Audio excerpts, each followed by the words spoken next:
Por eso la palabra nos dice que cuando nosotros oremos, que pidamos el pan de cada día. Porque necesitamos gracia para el día de hoy. Necesitamos fuerzas para enfrentar el día de hoy. Que el día de ayer pasó. Y si no estamos moviéndose adelante, estamos moviendo para atrás. Con eso dicho, quisiera que veamos uno de los ejemplos que nosotros vemos en las Escrituras que nos enseña el peligro de la complacencia para que podamos ver una imagen porque es necesario que nosotros sigamos adelante. Y el primer ejemplo que quiero que veamos se encuentra en el libro de Números. El libro de Números es un libro bien importante porque en este libro es documentado mucho de los acontecimientos que le habían pasado al pueblo de Israel en el caminar en el desierto hacia la tierra prometida.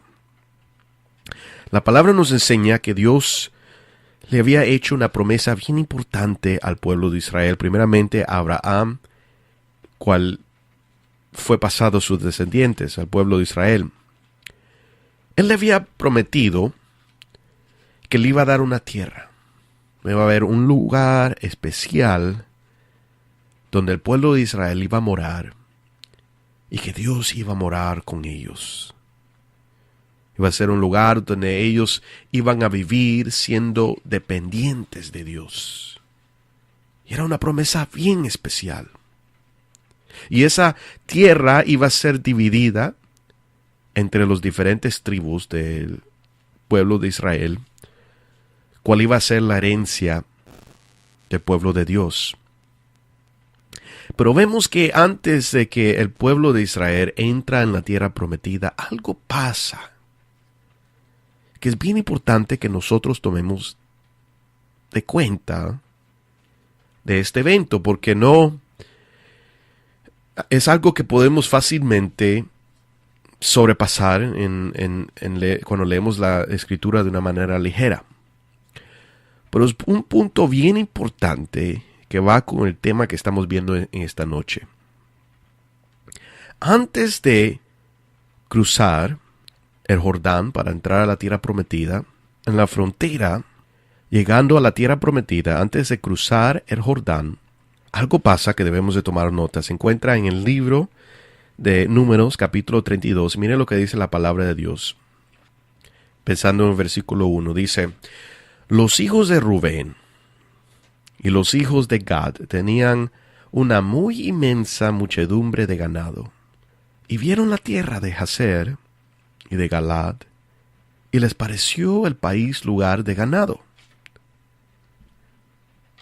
Vinieron pues los hijos de Gad y los hijos de Rubén, y hablaron a Moisés y al sacerdote Eleazar y a los príncipes de la congregación, diciendo: Atarot, Dibón, Jazer, Nimra, Hesbón, Eleale, Sebam, Nebo y Beón, la tierra que Jehová hirió delante de la congregación de Israel, es tierra de ganado, y tus siervos tienen ganado.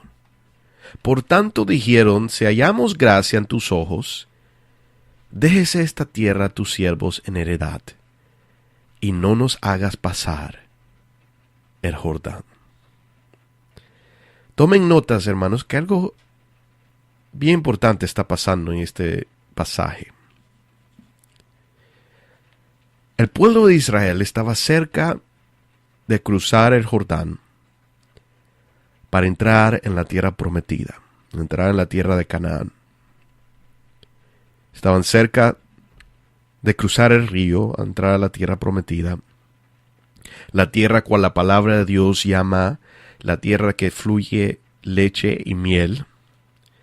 Pero en vez de estar emocionado, en vez de estar entusiasmado, que ya pronto este caminar que tomó 40 años en el desierto ya se iba a acabar, que ya esta promesa que se le había hecho a Abraham más de 400 años de lo que estamos viendo aquí en la Escritura, en vez de estar lleno de esta emoción que ya pronto se va a cumplir esa promesa, la Biblia nos enseña que la tribu de Rubén y la tribu de Gad se hicieron satisfechos con la tierra que estaba en la frontera, opuesto a la tierra prometida.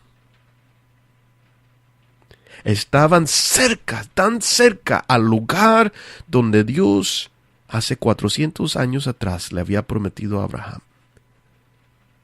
Y en vez de cruzar, se quedaron con algo menos que lo que Dios le quería dar en esa frontera. Y desafortunadamente, hermanos, hay personas que están satisfechos en la vida cristiana vivirla en la frontera, cuando en realidad Dios tiene mucho más para ellos. Quieren estar casi allí, cuando las promesas de Dios son mucho más de allá de lo que nosotros podemos esperar. Miren lo que dice el apóstol Pablo. El apóstol Pablo, un hombre que fue usado grandemente para expandir el evangelio, dice en el libro de Filipenses capítulo 10, empezando el versículo 10, nos enseña cuál era la meta del apóstol Pablo. ¿Cuál era su motivación? ¿Qué era lo que le movía a Pablo? Dice en Filipenses 3, versículo 10, a fin de conocerle y el poder de su resurrección y la participación de sus padecimientos, llegando a ser semejante a él en su muerte. Aquí Pablo está hablando de Jesús. Y dice el versículo 11, si en alguna manera llegase a la resurrección de entre los muertos, no que la haya alcanzado ya, ni que ya sea perfecto, sino que prosigo por ver si logro así hacer que aquello para lo que fui también asido por Cristo Jesús. Hermanos, yo mismo no pretendo haberlo ya alcanzado, pero una cosa hago, olvidando ciertamente lo que queda atrás y extendiéndome a lo que está delante, prosigo a la meta, al premio del supremo llamamiento de Dios en Cristo Jesús. Pablo aquí nos enseña, hermanos, en el versículo 10, que la meta de él era conocer a Cristo, era ser hecho conforme a Cristo. Y dice que él todavía no lo había alcanzado, todavía no era hecho perfecto. Y este era un hombre, hermanos. Los teólogos dicen que a este tiempo, donde Pablo escribe esta carta de Filipenses, era al fin de su ministerio. Cuando era arrestado, estaba en las manos de los romanos y pronto iba a tocarle la sentencia de muerte. Después de todo su ministerio, un hombre que había predicado por todo el mundo, un hombre que había sufrido ser apedrado, ser rechazado, falsamente acusado.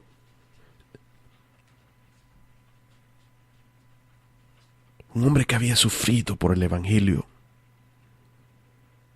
Y a este punto en su ministerio todavía dice, todavía hay por lo que seguir adelante, olvidando lo que está atrás.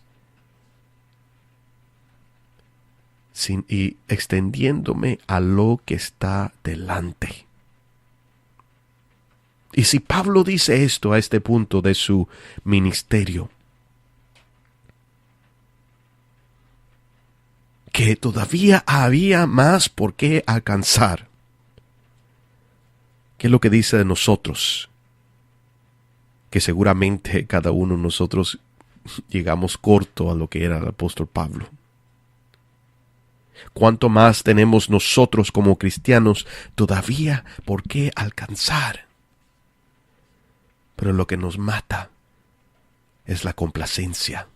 Volvamos a Rubén y Gad. ¿Por qué fue que esta tribu, cuales estaban tan cerca a su herencia, se hicieron complacientes con la tierra que estaba opuesto a la frontera de la tierra prometida.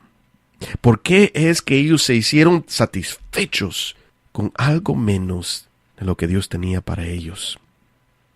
Y la razón es porque la misma razón que nosotros también nos hacemos complacientes por nuestras cosas materiales. Mira lo que dice de nuevo en Números capítulo 32, versículo 1, dice: y los hijos de Rubén y los hijos de Gad tenían una muy inmensa muchedumbre de ganado. Y vieron la tierra de Jazer y de Galad, y les pareció el país lugar de ganado. En esos tiempos, hermanos, los ganados, los animales, eran parte de la economía. No solamente eran parte de de la comida, de donde recibían leche y carne, pero eran parte de la economía de ese tiempo. Y la palabra nos enseña que Gad y Rubén tenían mucho ganado, y eso no era el problema. No hay problema con tener riquezas, pero el problema, hermanos, es cuando nos satisface con lo que tenemos y sentimos que no necesitamos a Dios. Ellos se hicieron complacientes porque ese lugar era suficiente para aguantar a sus riquezas. Oh, hermano y hermana, qué gran trampa es, hermanos, la complacencia cuando nosotros sentimos que no necesitamos nada. Sentimos que lo tenemos todo. Yo me acuerdo un día hablando con un muchacho que me encontré en una de las cortes de baloncesto, de las canchas. Y estaba hablando con él y el muchacho me había dicho que él era ateo. Yo le pregunté por qué es que él era ateo, por qué es que no creía que Dios existía cuando es un milagro que estamos vivos. Y una de las cosas que me dijo es porque yo tengo todo lo que necesito. Yo no necesito a Dios en mi vida. Y es esta complacencia en las cosas materiales que ha sido tan destructivo, hermanos, en las sociedades occidentales. Esto ha causado a muchas iglesias en el mundo occidental que caigan. Por eso es que aquí en los Estados Unidos, hermanos, es donde nacen todas estas doctrinas diabólicas de la prosperidad. Porque quieren que Cristo sea su banco y no su Señor. Y por eso, hermanos, es que a veces Dios nos tiene que llevar a circunstancias donde estamos en necesidad. Porque a menos que no estemos en necesidad, no le buscamos. ¿Cuántas personas, hermanos, no han perdido todo por ganar la lotería? Hay historia de personas que en un momento ganaron la lotería y entraron en tantas riquezas que lo que hizo fue destruirles. Hay personas que dicen que cristianos no pueden ser pobres. Cuando vemos la palabra de Dios, vemos que la palabra habla más contra las tentaciones que vienen con las riquezas que la pobreza. Había muchos cristianos en la palabra de Dios que eran pobres. Es verdad que Rubén, la tribu de Rubén y Gad, tal vez encontraron un buen lugar donde estaba lleno de todo tipo de grama, listo para que sus ganados puedan comer y correr. Pero no sabían que era un lugar peligroso. Porque en el tiempo de guerra, ellos serían los primeros en ser atacados. Porque estaban en la frontera y a cruzar el río iba a tomar tiempo para que ellos reciban ayuda de las otras tribus. Por no entrar en la tierra prometida estaban en mucho más peligro. a las otras tribus que estaban alrededor.